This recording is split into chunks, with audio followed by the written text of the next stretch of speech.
in today's video, we're gonna talk about automating cold outbound agency operations and specifically doing outbound sales for your cold outreach agency. Uh, so, in order to understand what is being done, we should go first to our notes. So basically, this all of this example will be based on company which based on agency which receives about 150 interested replies per month. And for this kind of scale, the cost reduction would be per month $55, and I'm going to show you how it is calculated. And the thing is that we have covered only in this, only in this process, we have covered process of from receiving interested reply through after your cold email, and then ending with signing the contract. So today we're gonna see all the error-prone tasks which are avoided with our system and how much money you save with it. So let's begin. So there, first we have the SDR, who is the responsible person for interested reply management. And basically, once he or she receives the interested reply, she or he has three options. So first, it is like there are three kinds of options when you receive the interested reply, generally speaking. So first is that they send you the Calendly link to book a meeting. Second one is that they send you extremely custom question about your previous experience, about your portfolio, maybe about some pricing. And third one is that there is a chance that they will send you the templated question. So templated question is, hey, thank you very much for your interest. Please send the Calendly link. Or, hey, please send me the costs of your service per month, or something like that. Basically, like questions which are templated, which you may receive like lots of them. So what we have done is that we have created a whole system which enables you to interact with this kind of replies extremely easily. So what happens is that you receive all the replies in the Slack automatically from the smart lead, and you have three kind of options. So first, you have reply manually option. So basically, in the Slack, you just click on the reply manually button. So this is how the message looks in the Slack. And here you have execute automatic action, reply manually, or mark as not interested. So what happens? So basically, if you have some kind of complex question about your previous experiences, which can't be templated, then in that case, reply manually button is the best. If you have the templated question, like for example this one, I would love to learn more about your ideas. Could we schedule a call or a meeting to discuss this further? So basically what we did is that we have templated these questions. We have then taken AI, put on top of it, and AI basically just categorizes the replies based on the content which they have. So this one asks for invitation for the meeting, and basically possible reply is generated with our system. And basically in possible reply you just have a Calendly link which you can send to this person in order for them to book a meeting with you.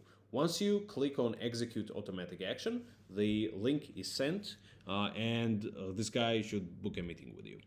And then we also have like third variant. So basically, if they send the if they send the Calendly link to you, what happens is that system automatically goes to the Calendly link and books a meeting at their calendar. So this is the first part. Then what happens? So right here we have a calculation. So basically, like we receive 150 interested replies per month, and it takes about a minute to correctly answer each reply. And then it's like 60 is for the minutes. So it takes like 100, then 1, then 60, and then 10 is for the hourly rate. So it comes like if SDR sends 150 replies manually, uh, she or he should spend at least 2.5 hours doing that. If they do it automatically, it will save them about $25. No, not them, but the company itself. Then what happens? Then what happens is that you just reply to this prospect, but as you most of you guys know, most important part is actually the follow up, which our SDRs always forget. Not our, but generally SDRs forget to do that because it takes lots of manual tasks. And what we have done is that we have just automated it. So basically, in Slack channel, you will receive this suggestion for the follow up each time the 3-day reply day limit has been delayed. So if your prospect hasn't replied to you for more than 3 days, the system will automatically give you suggestion to follow him up, and you just click on send follow up right here, and system does everything automatically. Like it has its own templated email copy for it. So basically it will send something like, hey, did you guys have a time to check my previous email, or am I landing into spam or something like that.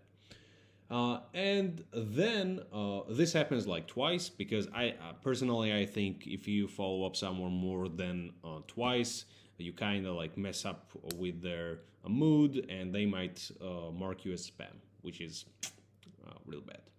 So then what happens? Then either this lead is interested or not interested. If they are not interested, then whole process for them just is over.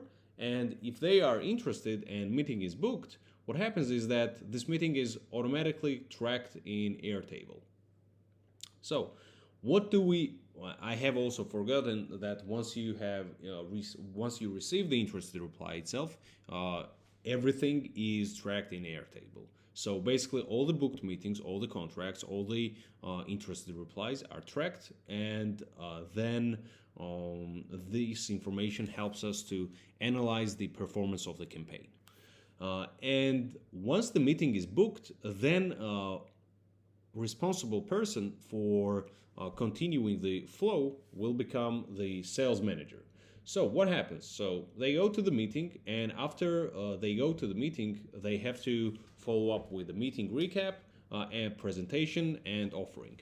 And how this works is that in our Outbound CRM, it's like it looks like normal CRM, but what happens is that each time you put a person into different stage of the pipeline, the actions which are written here happens automatically. So basically what happens? So these guys receive presentation, offering, and meeting recap automatically.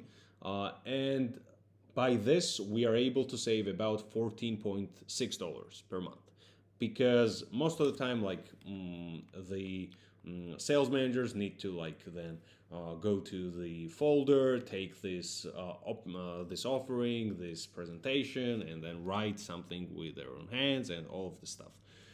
And the thing is that they might send this late, they might even forget to send it. So some human kind of errors, make some grammatical mistakes in the email. So all of this small stuff, which when added up, it actually makes a huge difference. So then we send the offering, and then two kinds of things might happen. So like offering might get rejected. So the prospect will go to not interested in sales pipeline, and if not, then they might request the contract.